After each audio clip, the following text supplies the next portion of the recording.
15-16 साल के जो बच्चे हैं ना, ये गलत समय पर पैदा हुए हैं, गलत संस्कार पड़ गया है। लेकिन क्या है, हमको सुधारने वाले आदमी हैं, सुधार देंगे। जनता खुश है क्योंकि जनता ने हमें ये आदेश दिया है। वो भी दिन था और आज भी दिन। देखिए, ममता बनर्जी को कोट पहन के एफआईआर होना पड़ रहा है कोर्ट में। ये काला कोट और अदालत का कोट, इसी में पूरा जिंदगी बीतेगा। जबरदस्ती लोगों को रोक करके चुनाव जीतने का जो परंपरा बंगाल में था, उसको हम बदल देंगे। देखिए, बहुत लोगों को हम लोगों ने सुधारा है। यहाँ जिनको बढ़ा चढ़ा कर रखा गया था, चढ़ाया जा रहा था, मिसयूज किया जा रहा था, विशेषकर संख्यालघु समाज को, उनके अंदर कुछ लोगों को, ये जो 15-16 साल के जो बच्चे हैं ना, ये गलत समय पर पैदा हुए हैं, गलत संस्कार पड़ गया है। लेकिन क्या है, हमको सुधारने वाले आदमी हैं, सुधार देंगे। इनको मालूम नहीं है कि पुलिस वही है, शासन वही है, लेकिन नेता बदल गया है।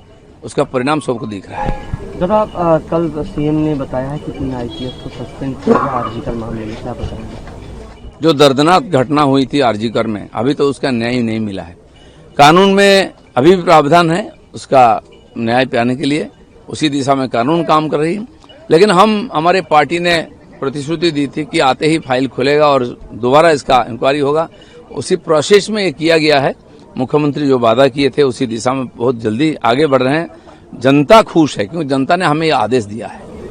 पीड़िता की मां ने कहा है कि अगर कोई सबसे बड़ा इस घटना में अगर कोई शामिल है तो ममता बनर्जी, उसको पहले अरेस्ट। कोई भी हो सकता है, जहां तक संभव है पहुंचेगा ये कानून का तहत और इंक्वायरी पहुंचेगी, सबको कानून के सामने आना पड़ेगा।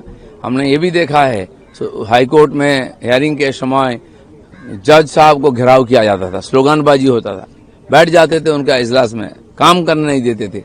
वो भी दिन था और आज भी दिन। देखिए, ममता बनर्जी को कोट पहन के एफआईआर होना पड़ रहा है कोर्ट में, बार बार जाना पड़ रहा है। ये काला कोट और अदालत का कोट, इसी में पूरा जिंदगी बीतेगा। अभिषेक बनर्जी के नाम पे एक एफआईआर हुआ है विधाननगर साइबर क्राइम थाना में। प्रचार के समय बाबीहाटी इलाके में उन्होंने कुछ मंतव्य किया था। जितना अत्याचार अनाचार किया, जिसको गाली दिया, ये चाहे अभिषेक बनर्जी हो, ममता बनर्जी और उनके नेता, उसमें डर के मरे लोगों ने कंप्लेंट नहीं किया था और पुलिस भी नहीं लेता। पुलिस भी तैयार है, जनता भी तैयार है, न्याय हमको दिलाना है सबको, और होगा। दादा, फलता में क्या होगा? क्योंकि फलता में फिर से पुष्पा, फलता कोई बंगाल के बाहर नहीं है, कोई भारत के बाहर नहीं है। देश में अगर कानून की राज है, बंगाल में राज है, तो वहां भी होगा। हाँ, चुनाव बाकी है, जनता जिसको चुनेगा वो होगा। लेकिन जबरदस्ती लोगों को रोक करके चुनाव जीतने का जो परंपरा बंगाल में था, उसको हम बदल देंगे। प्रधानमंत्री 5 देशों का टूर में गए हैं और सभी विरोधी जो नेता हैं उससे अभी अपील कर रहे हैं कि अभी पेट्रोल नहीं है, डीजल नहीं है, गैस नहीं है, इसको लेकर जा रहे हैं। लेकिन नहीं, पेट्रोल डीजल दाम भी उस समय बढ़ा था, मनमोहन जी के समय। उन्होंने क्या किया था? आज 40 देशों से पेट्रोल हमारे देश को आ रहा है। ये प्रधानमंत्री का करिश्मा है। गैस भी आ रहा है, गैस हमारे देश में नहीं है, इसलिए दाम बढ़ा है। तो लड़ाई के समय देश शांत है, जनता निश्चिंत होकर मोदी जी के ऊपर निर्भर करके बैठी है। और उन्होंने भी तो इतना साल चलाया था, क्या दिया 17 साल में।